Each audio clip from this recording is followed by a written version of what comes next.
One of the things that CSC prides itself in is really taking a multifaceted approach and sort of covering all the angles with respect to security.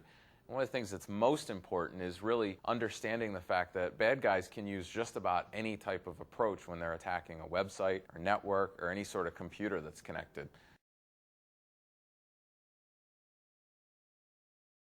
One of the things that an ethical hacker will do is play the role of the bad guy to the T. You really want to pull out all the stops and use all the tricks and all the tactics that a bad guy could use.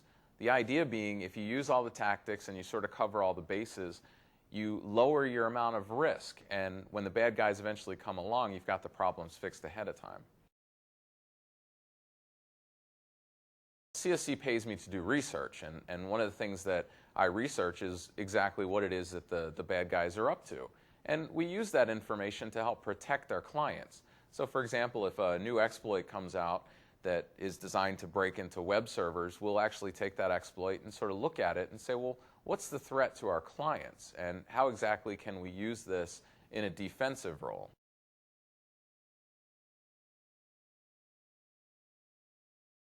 You can find absolutely anything. I've personally seen everything from social security numbers to credit card information, not just credit card numbers, but the actual address, phone number, the validation codes that are found on the credit cards. I've also seen medical records and even sensitive government documents online.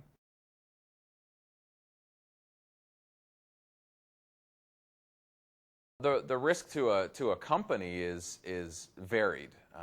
The clients that CSC protects have all sorts of assets that they're interested in protecting. Individuals are a little bit different. Individuals can become victims of identity theft. And if you're a victim of identity theft, obviously somebody can use your credit accounts. They can actually establish credit in your name. And ultimately what happens is you as the consumer lose out.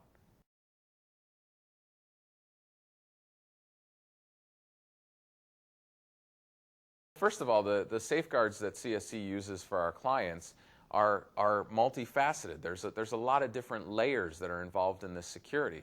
Well, the thing that's nice about that is that individuals can benefit from that same type of protection. One of the things that an individual can do is to be proactive.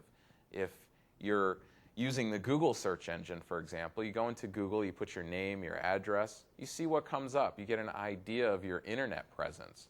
Now, from the prevention standpoint, it's really nice to know what's out there. But from the recovery standpoint, one of the things that's critical is actually taking the information that you've found and taking it from the internet into the real world. For example, you go to your credit bureaus and you request credit reports every quarter. Take a look at those and you look for anything that looks out of the ordinary. If you find something that looks to be out of the ordinary, you have to take steps. For example, putting in writing to your creditors, I've been the victim of some sort of identity fraud. Have a paper trail.